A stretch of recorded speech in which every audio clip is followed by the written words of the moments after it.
فلسطین یہ صرف آج کا مسئلہ نہیں بلکہ پچھلے 3000 سال سے اس سٹی کو قبضہ کرنے کی لڑائی چل رہی ہے۔ آج سے 3300 سال پہلے اللہ نے موسیٰ علیہ السلام کو حکم دیا کہ بنی اسرائیل یہودی کو ایجپٹ میں فرعون کی غلامی سے نکال کر آزاد کر دو، اور پھر بہت مشکل سے فرعون نے آخر بنی اسرائیل کو آزاد کر دیا، جس کے بعد موسیٰ علیہ السلام بنی اسرائیل کو لے کر فلسطین کے پاس آئے اور کہا کہ اس سٹی پر حملہ کرو، لیکن بنی اسرائیل نے کہا کہ آپ اور آپ کا رب جا کر لڑیں، ہم یہ لڑائی نہیں کرنے والے، جس کی وجہ سے اللہ نے 40 سال تک انہیں اس ڈیزرٹ میں رہنے کی سزا دی، جدھر موسیٰ علیہ السلام پر آسمانی کتاب تورات نازل ہوئی۔ اور اس تورات کے پہلے chapter the book of Genesis میں کلیئرلی لکھا ہے، صاف صاف لکھا ہے کہ یہ علاقہ فلسطین اللہ نے صرف اور صرف ابراہیم علیہ السلام کی اولاد کے لیے رکھا ہے، جس کی وجہ سے آج تک یہ جتنی لڑائیاں چل رہی ہیں یہ اس لیے ہے کیونکہ یہودی یہ کلیم کرتے ہیں کہ تورات کی اس آیت کے مطابق جروسلم اور فلسطین پر صرف اور صرف بنی اسرائیل کا حق ہے، کیونکہ بنی اسرائیل ابراہیم علیہ السلام کی اولاد اسحاق علیہ السلام کی اولاد میں سے ہے، اینڈ اٹ میک سینس، تب تو ان کو ملنا چاہیے۔ لیکن تورات میں لکھا ہے کہ یہ علاقہ ابراہیم علیہ السلام کی اولاد کے لیے، صرف اسحاق علیہ السلام کی اولاد کے لیے نہیں۔ ابراہیم علیہ السلام کے ایک نہیں بلکہ 2 بیٹے تھے، اسحاق اور اسماعیل۔ اسحاق علیہ السلام was the father of بنی اسرائیل، بٹ اسماعیل علیہ السلام کو عربوں کا فادر سمجھا جاتا ہے، اور یہ بات صرف ہم نہیں، ایون یہودی بھی اس بات کو مانتے ہیں۔ تو انہی کی کتاب تورات کے مطابق فلسطین پر صرف اسحاق علیہ السلام کی اولاد کا حق نہیں ہے بلکہ اسماعیل علیہ السلام کی اولاد عربوں کا بھی حق ہے۔ موسیٰ علیہ السلام کے ساتھ 40 سال ڈیزرٹ میں رہنے کے بعد آخر بنی اسرائیل نے یوشع جاشوا کی لیڈرشپ میں فلسطین کو فتح کر لیا، لیکن کچھ ہی عرصے بعد یہ سٹی ان کے ہاتھ سے دوبارہ نکل گئی، اور پھر اگلے 300 سال تک بنی اسرائیل اس سٹی کو دوبارہ حاصل نہیں کر سکے۔ لیکن 300 سال بعد بنی اسرائیل نے داؤد علیہ السلام کی لیڈرشپ میں اس سٹی جروسلم کو دوبارہ فتح کر لیا، اور ان کے بیٹے سلیمان علیہ السلام نے یہاں پہلی دفعہ اللہ کی عبادت کے لیے ایک مسجد، ایک ٹیمپل بنایا۔ سلیمان علیہ السلام کے بعد یہودیوں نے فلسطین اور جروسلم پر 400 سال تک حکومت کی، لیکن 400 سال بعد بیبلون عراق میں ایک بہت ہی طاقتور امپائر بن چکی تھی، جس کے بادشاہ بخت نصر نے اپنی امپائر کو بڑھانے کے لیے فلسطین پر حملہ کر دیا اور جروسلم کو تباہ و برباد کر دیا، اور اس کے اندر ہزاروں یہودیوں کو شہید بھی کیا، اور اس ٹیمپل کو بھی تباہ کر دیا جو سلیمان علیہ السلام نے بنایا تھا۔ اور جتنے یہودی زندہ بچ گئے تھے ان ساروں کو غلام بنا کر اپنے کیپٹل بیبلون عراق لے گیا، اور 70 سال تک یہودی عراقیوں کی غلامی کرتے رہے۔ لیکن 70 سال بعد عراق پر ایران کے ایک بہت ہی نیک بادشاہ سائرس دا گریٹ نے حملہ کر دیا، جسے ہم ذوالقرنین کے نام سے جانتے ہیں۔ سائرس دا گریٹ نے عراق کی اس حکومت کو فتح کر لیا، اور یہاں جتنے بھی یہودی تھے ان ساروں کو واپس فلسطین بھیجا، اور انہیں فنڈز بھی دیے کہ واپس جا کر سلیمان علیہ السلام کے ٹیمپل کو دوبارہ بنا جو اس سے پہلے تباہ کر دیا گیا تھا۔ جس کے بعد یہودیوں نے پھر فلسطین پر 400 سال تک حکومت کی، لیکن پھر ان پر ایک ایسی حکومت نے حملہ کیا جس نے سارے یہودیوں کو یہاں سے 600 سال تک باہر نکال دیا، The Great Roman Empire، اور بنی اسرائیل پر اتنا ظلم کیا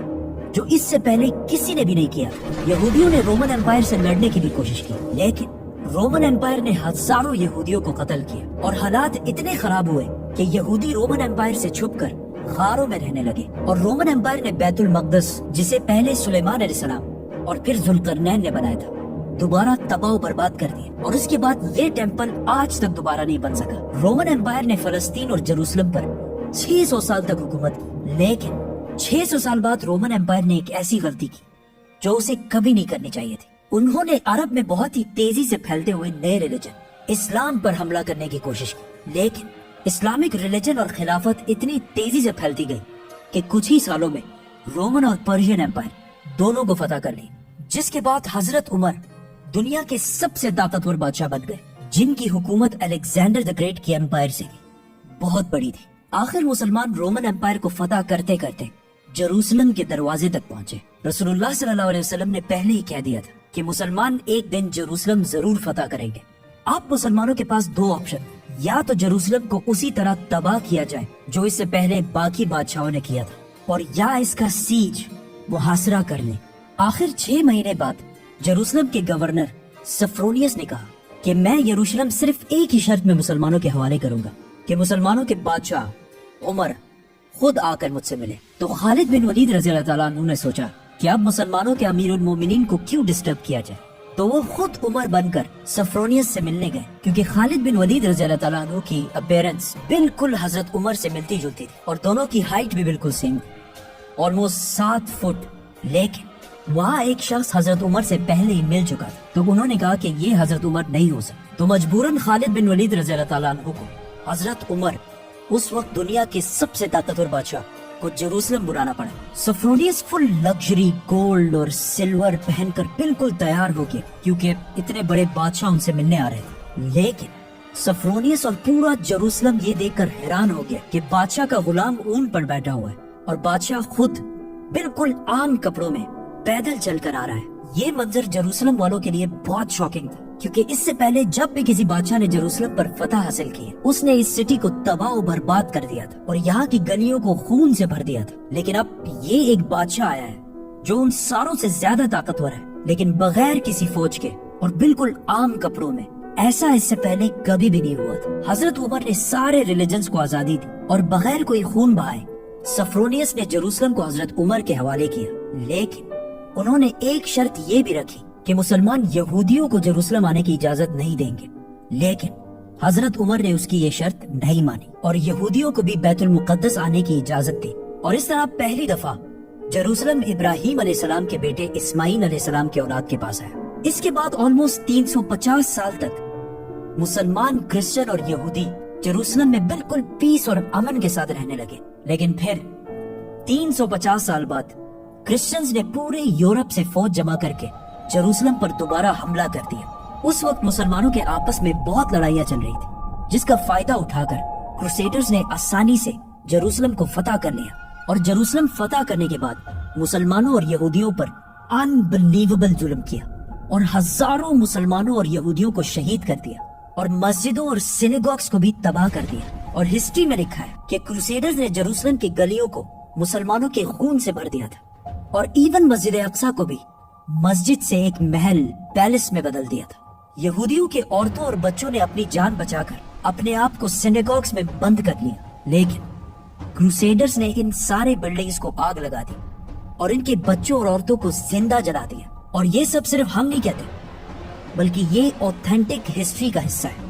جسے یورپینز بھی مانتے ہیں۔ اس کے بعد ان کروسیڈرز نے جیروسلم پر آلموسٹ 90 ایئرز تک حکومت کی، لیکن پھر 90 ایئرز بعد مسلمانوں کے ایک بہت بڑے بادشاہ سلطان صلاح الدین ایوبی نے پوری مسلم دنیا سے فوج جمع کر کے جیروسلم کو دوبارہ کرسچن سے چھین کر فتح کر لیا۔ اور اس وقت سارے کرسچنز کا یہ خیال تھا کہ اب صلاح الدین ہم سے اسی طرح بدلہ لے گا جس طرح ہم نے لاکھوں مسلمانوں کو شہید کیا تھا۔ لیکن صلاح الدین ایوبی نے بالکل حضرت عمر کی طرح سارے کرسچنز کو معاف کر دیا۔ ایون کرسچنز بھی اس بات پر حیران ہوئے اور صلاح الدین سے پوچھا کہ جب ہم نے فتح کیا تو ہم نے ہر مسلمان کو قتل کیا تھا، لیکن صلاح الدین ایوبی نے انہیں کہا I am not those men. I am Salah Ad-Din. Salah Ad-Din. صلاح الدین ایوبی نے ان سارے ریلیجنز کو دوبارہ آزادی دی اور مسجد اقصی جسے محل بنا دیا گیا تھا اسے دوبارہ مسجد بنایا اور ادھر پہلی نماز ادا کی۔ جیروسلم کو جب بھی کسی بادشاہ نے فتح کیا ہمیشہ ادھر بہت خون بہایا ہے، سوائے مسلمانوں کے جنہوں نے ہمیشہ بالکل پیس اور امن کے ساتھ اس سٹی کو فتح کیا۔ صلاح الدین ایوبی کے بعد ایک بار پھر سارے ابراہیمک ریلیجنز جیروسلم میں بالکل پیس اور امن کے ساتھ 800 سال تک رہے۔ 800 سال، لیکن 800 سال بعد اور آج سے 100 سال پہلے جب جیروسلم پر آٹومن امپائر کی حکومت، تو ورلڈ وار 1 کے بعد عربوں نے برٹش کے ساتھ مل کر عثمانیہ خلافت کو ہمیشہ کے لیے ختم کر دیا کہ ہم عربوں پر یہ ٹرکش لوگ آ کے کیوں حکومت کر رہے ہیں۔ تو اس نیشنلزم کی وجہ سے فلسطین بھی مسلمانوں کے ہاتھ سے نکل گیا، لیکن تھوڑے ہی عرصے پہلے برٹش اور یہودیوں کی آپس میں ڈیل ہو چکی تھی کہ اگر برٹش کو یہ علاقے ملے تو وہ ادھر ایک یہودی اسٹیٹ بنائے گے۔ اور یہ معاہدہ ہوا کیوں تھا؟ کیونکہ اس سے پہلے یہودی یورپ کے ہر field, business, science, medical, banking, ہر چیز میں بہت سٹرونگ ہو چکے تھے، جس کی وجہ سے یہودی یورپ کے سب سے طاقتور اور رچ کمیونٹی بن گئے۔ تو ان کی سپورٹ حاصل کرنا برٹش کے لیے سب سے ضروری تھا، اور پچھلے 1800 سال سے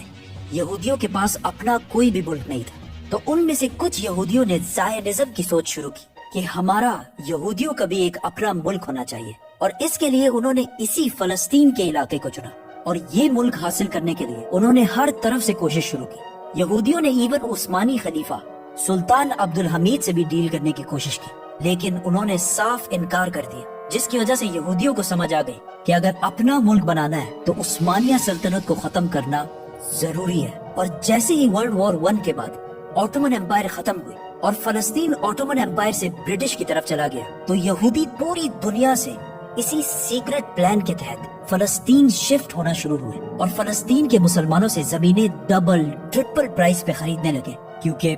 پیسہ تو ان کے پاس بہت تھا۔ برٹش امپائر نے بھی بیلفور ڈیکلیریشن میں یہودیوں کے ایک الگ سٹیٹ ہونے کو سپورٹ کیا تاکہ ورلڈ وارز میں یہودیوں کا سپورٹ اور پیسے دونوں حاصل کر سکیں۔ اور اسپیشلی ورلڈ وار 2 کے بعد یورپ میں ہٹلر کے یہودیوں پر ظلم کے بعد یہودی اور بھی زیادہ پوری دنیا سے فلسطین میں جمع ہونے لگے اور فلسطین میں آہستہ آہستہ لڑائیاں بڑھنے لگی، جس کی وجہ سے UN نے ایک فیصلہ سنایا کہ فلسطین کو 3 حصوں میں ڈیوائیڈ کیا جائے گا، ایک حصہ فلسطین، دوسرا اسرائیل اور تیسرا جیروسلم، جو ان دونوں میں سے کسی کا بھی نہیں ہوگا، بلکہ یہاں UN کی حکومت ہوگی اور اس میں سب ریلیجنز کو آزادی ہوگی، جس پر عرب ممالک نے اس فیصلے کی سخت مخالفت کی اور اسرائیل کے آزاد ہونے کے صرف 1 دن بعد اسرائیل پر ہر طرف سے حملہ کر دیا۔ ایجپٹ، جارڈن، سیریا، تینوں کی فوجیں ایک ساتھ اسرائیل میں داخل ہوئی، لیکن بہت ہی بے شرمی سے عرب ممالک یہ جنگ ہار گئے اور ایک ایسے ملک سے ہارے جو ان سے سائز میں بہت چھوٹا اور جو اس جنگ سے صرف 1 دن پہلے آزاد ہوا تھا۔ اس ہار کی وجہ سے جو پلان UN نے اس جنگ سے پہلے بتایا تھا، اس کا صرف 40% علاقہ فلسطینیوں کو ملا اور 60% علاقہ اسرائیل نے فتح کر لیا اور ایون جیروسلم کی آدھی سٹی کو بھی فتح کر لیا۔ اسرائیل اکیلے یہ جنگ نہیں لڑ رہا تھا، بلکہ اس کے ساتھ پوری دنیا کا سپورٹ بھی تھا، ایون رشیا اور US دونوں کا سپورٹ اسرائیل کے ساتھ تھا۔ اسرائیل نے یہ علاقے فتح کر کے ٹائم بالکل بھی ضائع نہیں کیا اور 7 لاکھ عربوں کو فلسطین سے باہر نکال دیا، 7 لاکھ، جس کی وجہ سے فلسطین میں آہستہ آہستہ یہودی زیادہ اور عربی کم ہونے لگے۔ اس جیت کے بعد اسرائیل بہت اسٹرانگ بن گیا اور پوری دنیا سے اور بھی زیادہ یہودی اسرائیل میں جمع ہونے لگے۔ اس کے بعد یہودیوں نے اپنے آپ کو عرب کے بالکل سینٹر میں ایک بہت ہی مضبوط حکومت بنا لی تھی، لیکن پھر بھی یہ 2 علاقے ویسٹ بینک اور گازا اسرائیل کے کنٹرول میں نہیں تھے۔ لیکن آج سے آلموسٹ 60 سال پہلے 1967 میں کچھ مس انڈرسٹینڈنگز کی وجہ سے یہاں جنگ ایک بار پھر شروع ہو گئی اور ایک بار پھر ایجپٹ، جارڈن، سیریا ورسس یہ چھوٹا سا اسرائیل۔ لیکن صرف 6 دنوں میں اسرائیل نے ان تینوں ملکوں کو ہرا دیا اور صرف 6 دنوں میں اسرائیل نے اپنا سائز 3 گنا بڑھا لیا۔ عرب ممالک دوبارہ اپنے سے ایک بہت ہی چھوٹے ملک سے بہت ہی بری طرح ہار گئے۔ یہ ایسا ہے کہ آج خبیب حزب اللہ سے ہار جائے اور وہ بھی 2 مرتبہ۔ عرب ممالک کے 2 دفعہ اسرائیل سے ہارنے کے بعد ان کی عوام اپنے نیشنلسٹ حکمرانوں کے خلاف ہو گئے اور نیشنلزم، قومیت کو چھوڑ کر